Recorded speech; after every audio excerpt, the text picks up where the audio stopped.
A true reset is never loud. You don't announce it. You don't explain it. You don't ask permission. Real change begins when you step back into silence, when you cut the noise, reset your mind, restart your discipline, and refocus your life without anyone watching. No applause, no validation. Just quiet decisions made when it would be easier to stay the same. This is how unbreakable people are built, not through motivation, not through public promises, but through stoic control, mastering your reactions, withdrawing your attention from chaos, and rebuilding your inner foundation piece by piece, in silence, where weakness can't perform and strength has to be real. Today, you'll learn 7 Stoic rules, not advice, not hacks, but laws for resetting your life when it's been scattered, restarting yourself after failure, and refocusing your energy on what actually matters. These principles don't make you louder, they make you harder to break. If you're ready to reset without explaining, restart without approval, and refocus until nothing can shake you, prove it. Comment below, I rebuild in silence. Number 1. Master the morning before the world wakes. You're losing the war before breakfast. The first 30 minutes after you wake up determine the quality of your entire day, and you're throwing them away. Scrolling, checking notifications, absorbing other people's emergencies, opinions, problems, before you've even acknowledged your own existence. You're letting the world program you instead of programming yourself. Marcus Aurelius wrote, "When you arise in the morning, think of what a precious privilege it is to be alive." Not as a platitude, as a practice, as a deliberate choice about where to direct his mind first. The morning is sacred ground.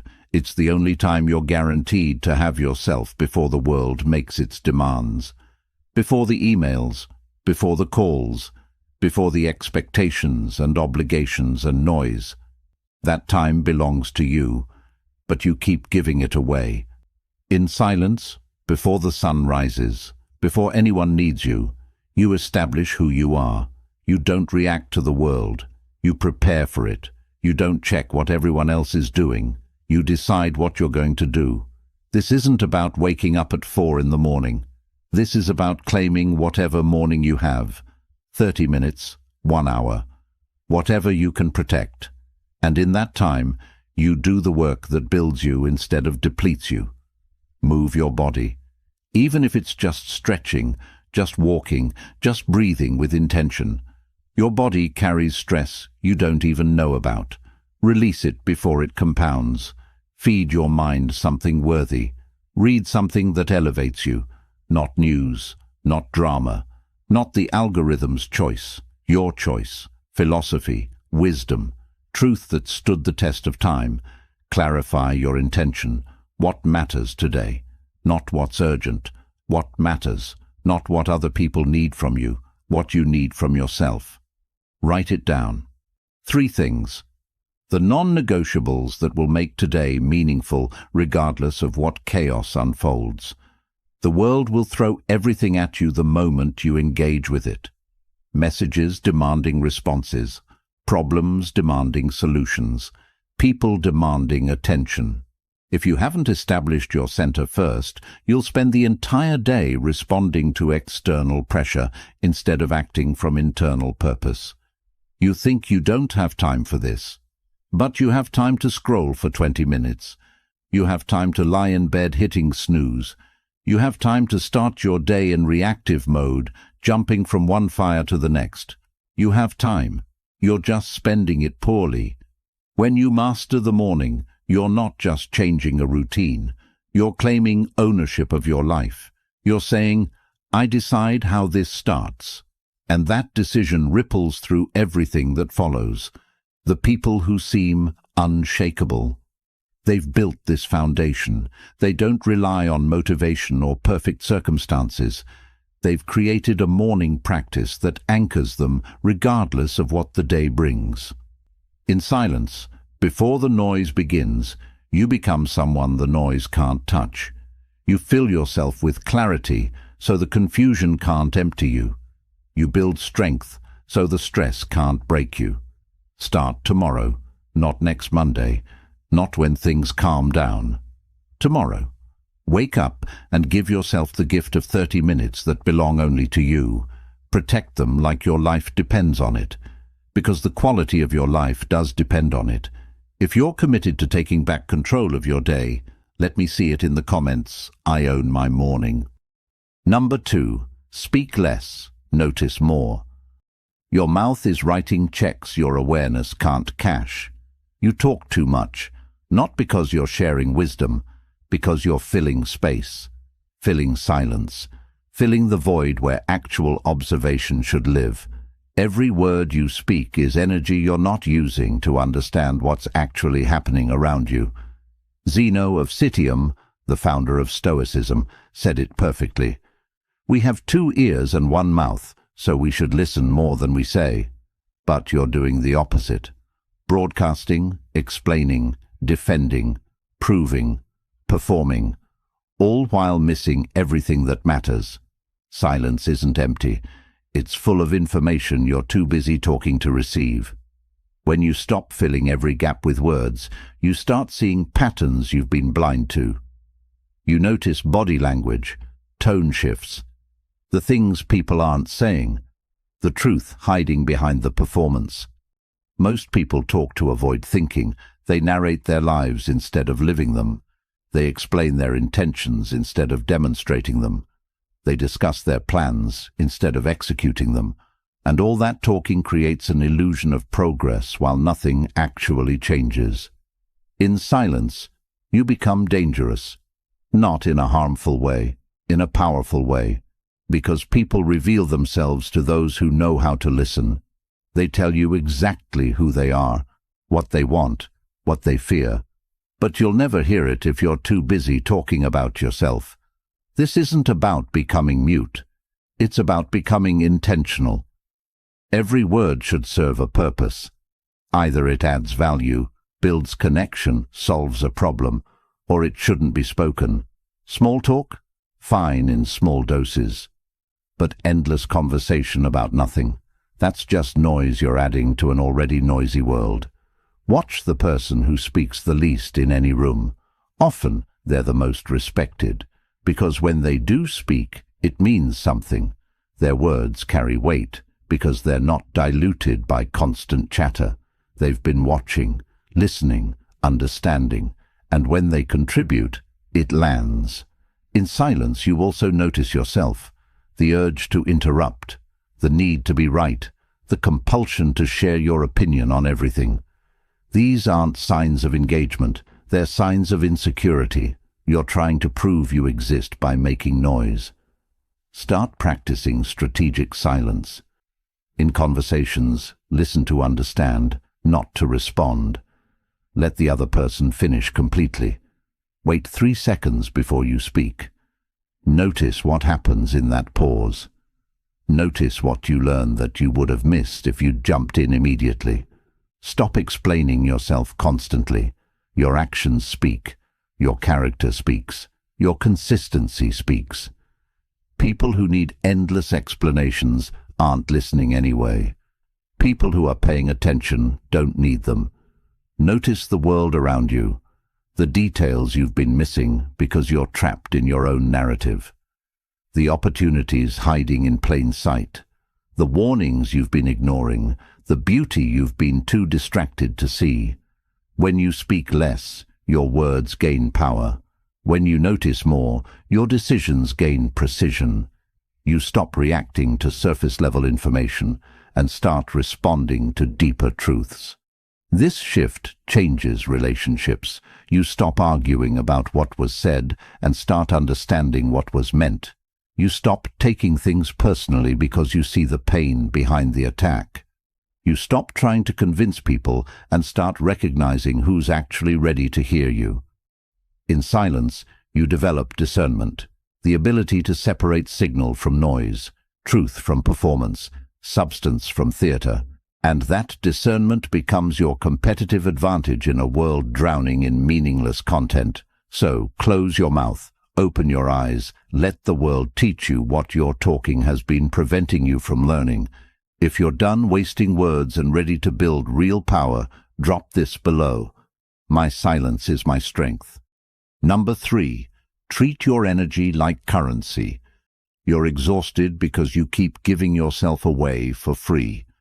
Every notification, every conversation, every drama, every problem that isn't yours. You scatter your energy across things that don't deserve it, then wonder why your focus is gone, why your goals feel distant, why you show up for everyone else but not for yourself. Seneca warned about this. It is not that we have a short time to live, but that we waste much of it. What we waste isn't just hours, it's attention, intention, and effort. The parts of life that actually shape who you become.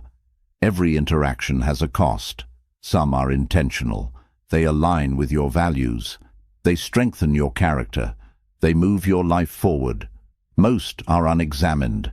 They pull you into noise, distraction, and emotional labor that adds nothing to your path. And you keep allowing them. In silence, you audit your life honestly. You look at where your attention goes. The friend who only calls to unload. The family member who thrives on chaos. The co-worker who lives in complaint. The pointless online arguments that leave you agitated and unchanged. Each one consumes focus. And focus, once scattered, is hard to reclaim. Here is the Stoic truth.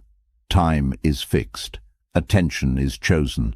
When your attention is constantly divided, your discipline weakens. Your clarity fades. Your ability to act with purpose collapses. So you must become selective. Not cold, not cruel, deliberate. Some things deserve your presence, your principles, your responsibilities, your craft, your growth, the people who truly matter. Everything else must be limited or removed. Stop responding to everything immediately. Stop attending out of obligation. Stop engaging in every conflict. Stop carrying burdens that aren't yours. That isn't virtue. That's negligence toward yourself. In silence, you learn the difference between what requires action and what merely demands reaction. Most urgency is manufactured. Most problems don't need your involvement. Most drama survives only with your attention. When chaos reaches for you, you choose, react and lose control, or pause and act with reason. The people who seem disciplined aren't immune to distraction. They simply guard their attention. They decide where effort goes. They withdraw from what weakens them and commit to what strengthens them. You think giving everyone access makes you good. It doesn't. It makes you fragmented, and a fragmented mind cannot live well. In silence, you restore order. You step back. You disengage. You allow your mind to settle, not to escape life, but to meet it with clarity and self-command. This isn't selfishness. This is Stoic responsibility. If you're finally going to stop giving yourself away to everyone, declare it right here. Affirmation: I protect my energy. Number 4.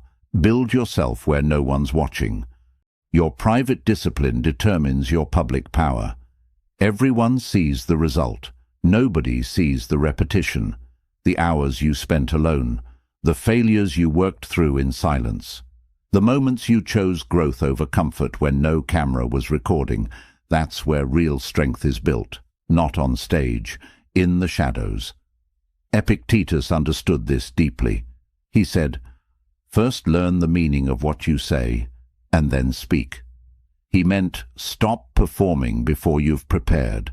Stop announcing before you've achieved. Stop seeking validation for effort that hasn't produced results yet. The world is full of people who talk about what they're going to do, what they're working on, what they're building, and most of them never finish, because the talking gives them the dopamine hit they should be getting from the doing. The attention replaces the achievement. In silence, you do the work nobody applauds. You study when everyone else is sleeping. You practice when everyone else is partying. You refine your craft when everyone else is consuming content. You build the foundation that will hold the weight of success nobody's watching you earn. This is the discipline the world doesn't see. The manuscript you're writing at 5 in the morning. The business you're building after your 9 to 5. The skill you're developing in your spare bedroom. The healing you're doing in therapy. The debt you're paying down dollar by dollar.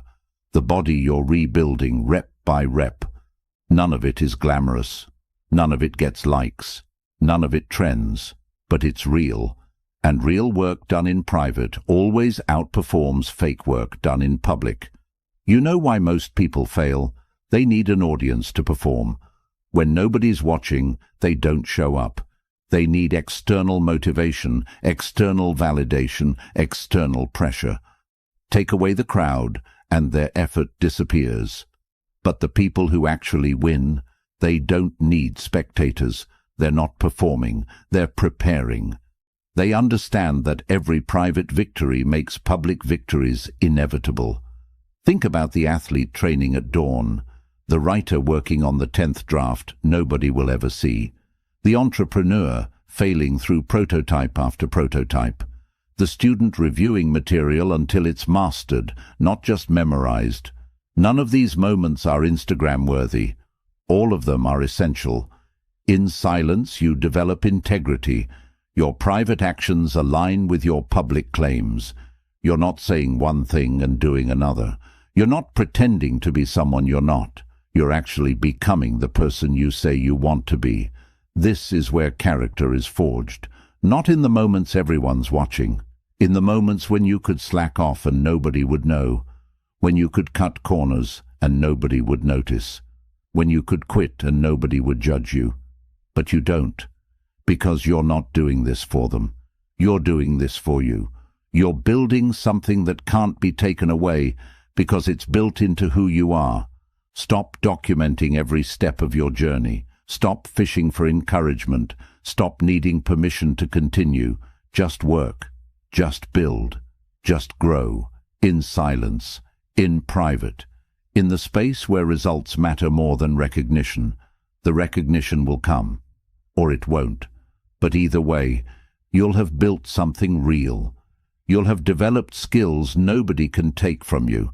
You'll have created value that exists whether anyone acknowledges it or not. Your private discipline is your secret weapon. While everyone else is distracted by appearances, you're accumulating actual competence.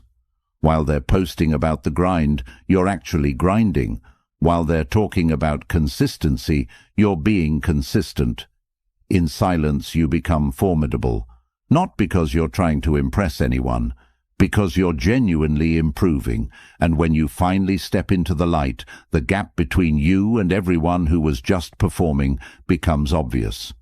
The world rewards what it sees, but it's built on what it doesn't. Every building has a foundation nobody photographs. Every champion has hours of practice nobody witnessed. Every success has a backstory of silent preparation. Be willing to be invisible while you're becoming inevitable. Be willing to work without applause. Be willing to build without an audience. That's where real power comes from. Number 5. Measure progress by what you no longer need. Growth isn't just about adding, it's about subtracting.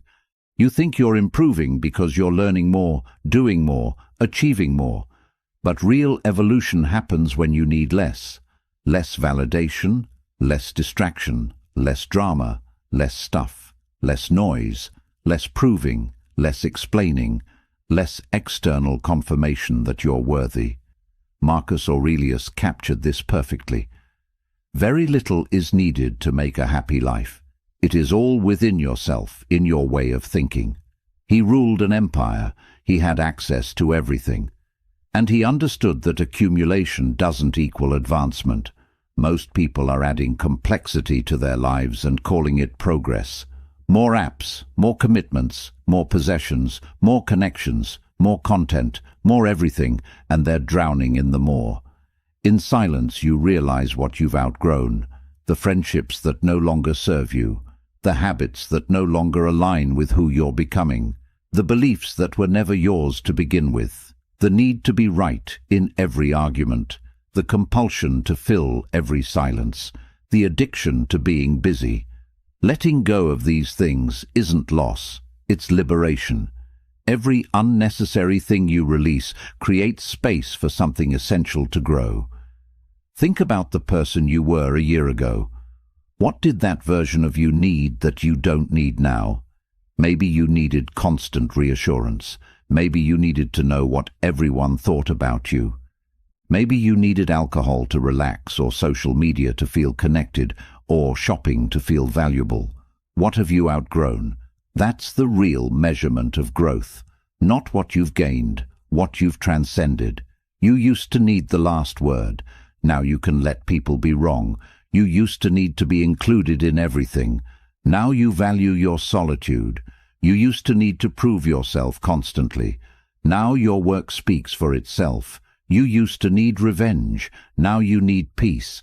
This is strength, not the strength to acquire, the strength to release, to walk away from what no longer serves you, to say no to good things because you're committed to great things, to strip away everything that isn't essential until all that remains is truth. In silence, you practice subtraction. You remove one toxic relationship, one time-wasting habit, one limiting belief, one unnecessary commitment, and you feel lighter, clearer, more yourself. The world tells you success is about more money, more followers, more achievements, more recognition, and sure, those things can matter. But they're not the measure of whether you're actually growing. Growth is internal.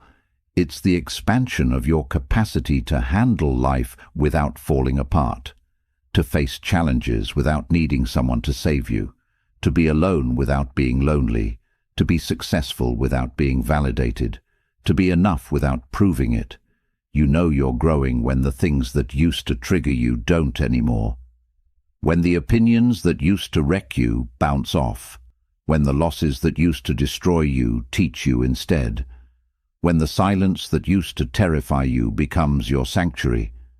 Start measuring yourself differently. Don't ask what you accomplished this month. Ask what you no longer need, what fear you released, what insecurity you healed, what attachment you surrendered, what performance you stopped putting on. That's the real work, not building a better mask, removing the mask entirely, not creating a more impressive version of yourself, becoming the most authentic version, not adding more to your life, clearing out everything that's blocking your life from flowing naturally. In silence, you subtract your way to your true self. You remove the conditioning, the expectations, the should-bes, the performances, the pretending, until all that's left is who you actually are, and that person doesn't need half of what you've been carrying. Number 6, respond to life. Don't react to it. There's a gap between what happens and what you do about it, and your entire future lives in that gap. Most people collapse that space. Something happens and they explode. Someone says something and they fire back. An obstacle appears and they panic. They're living on autopilot, letting circumstances control their responses, wondering why their life feels out of control. Viktor Frankl discovered the most powerful truth about human freedom. Between stimulus and response, there is a space. In that space is our power to choose our response. In our response lies our growth and our freedom. He learned this in hell. You can learn it right now. Every moment offers you a choice you're not taking.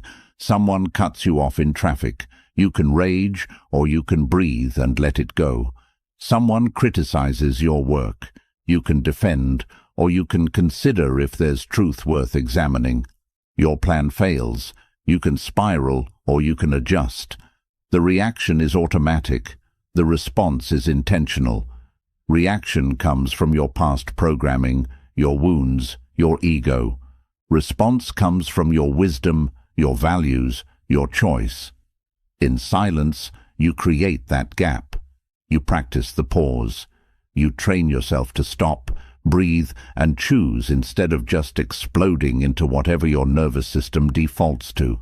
This isn't about suppressing emotion. It's about not being controlled by it. Feel the anger, notice the fear, acknowledge the hurt. Then decide what you're going to do with it. Don't hand your power to the emotion. Use the emotion as information, not instruction.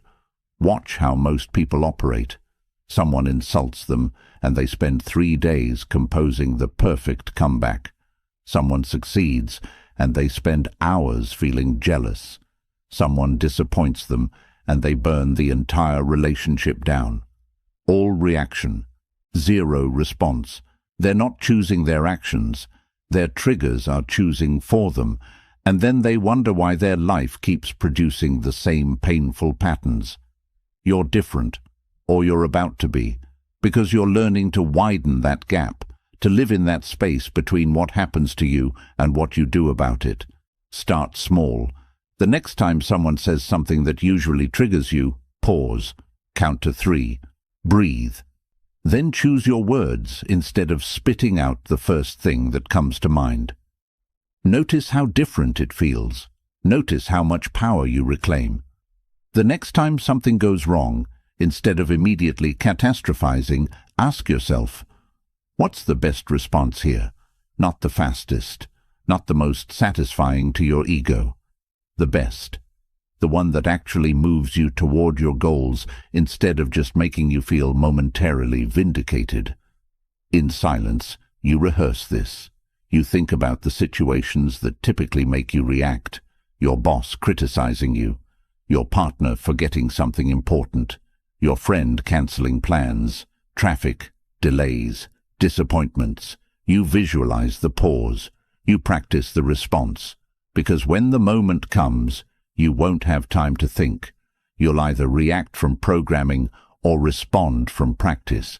And practice happens in silence before the moment, so you're ready when it arrives.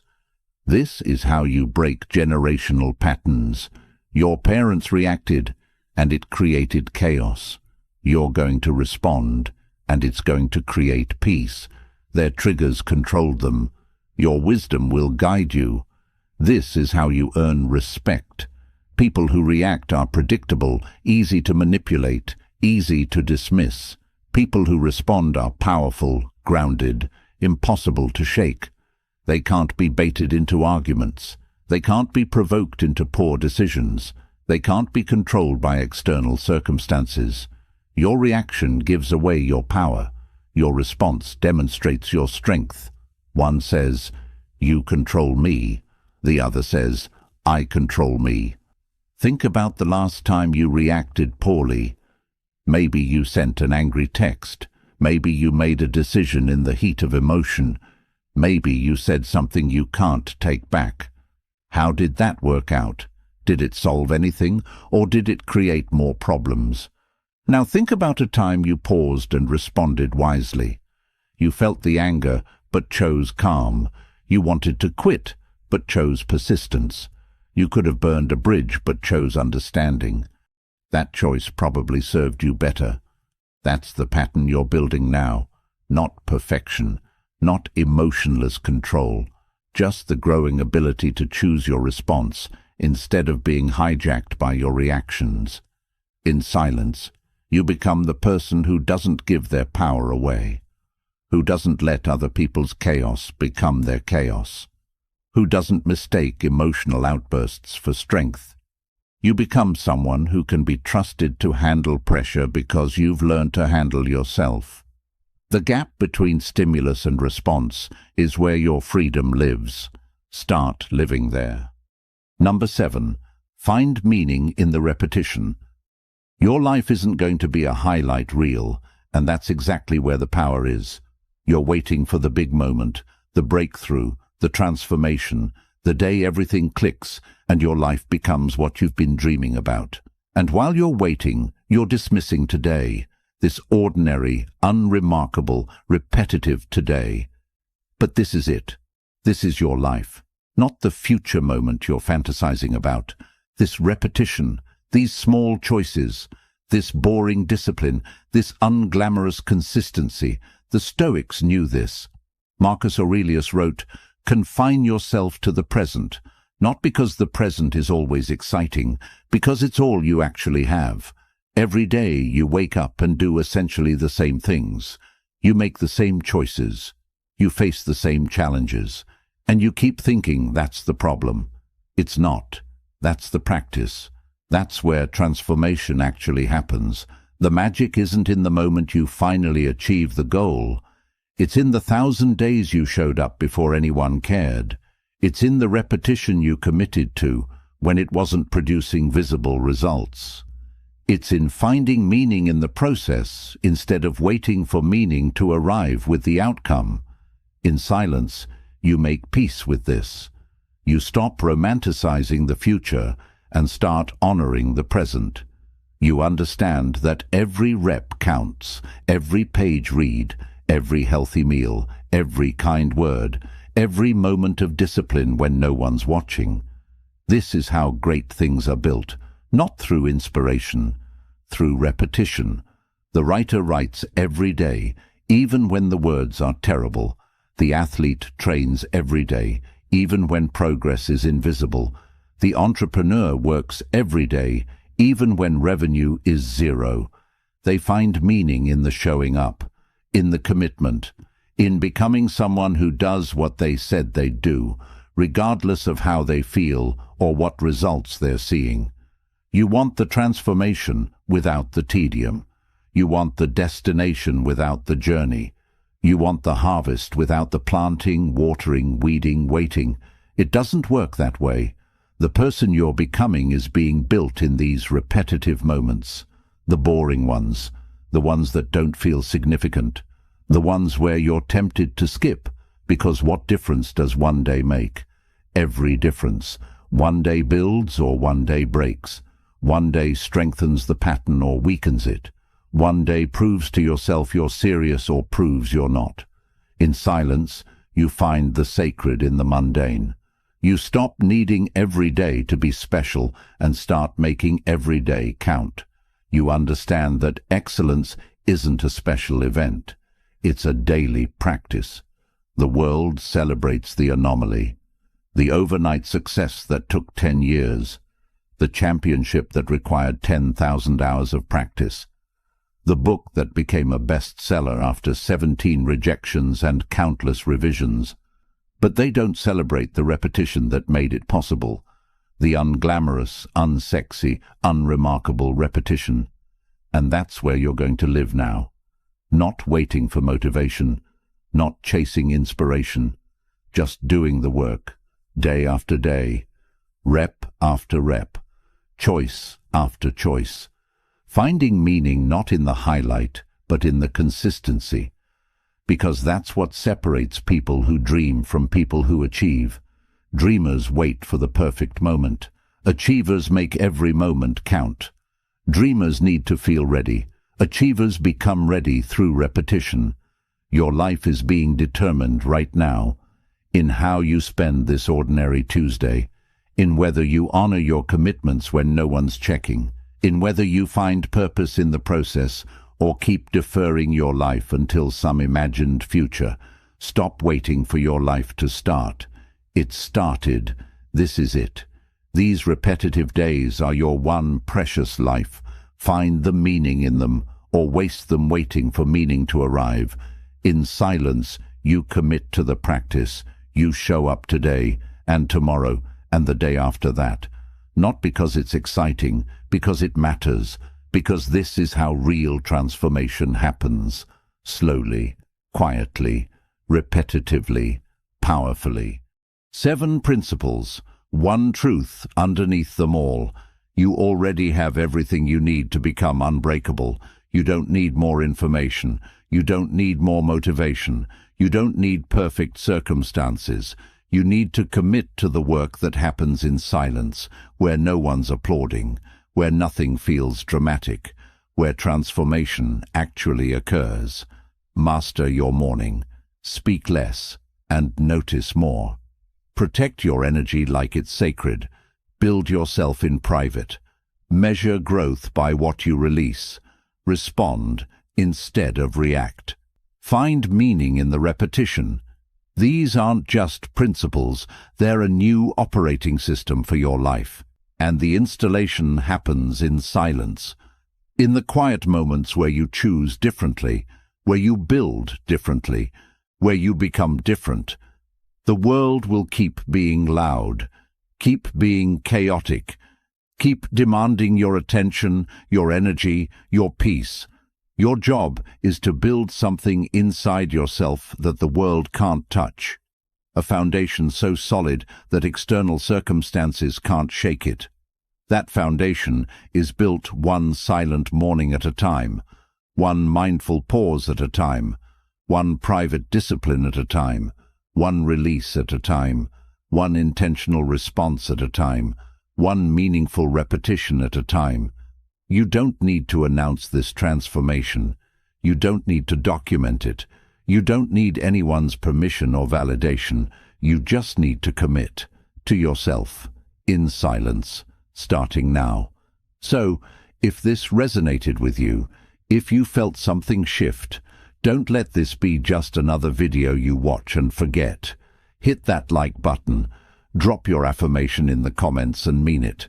Share this with someone who's ready to rebuild. Subscribe to this channel because we're creating real transformation here, not just content. You're not broken beyond repair. You're ready for a rebuild. And the blueprint is right here. Now go build yourself into something the chaos can't break. Return strong, return clear, return unbreakable.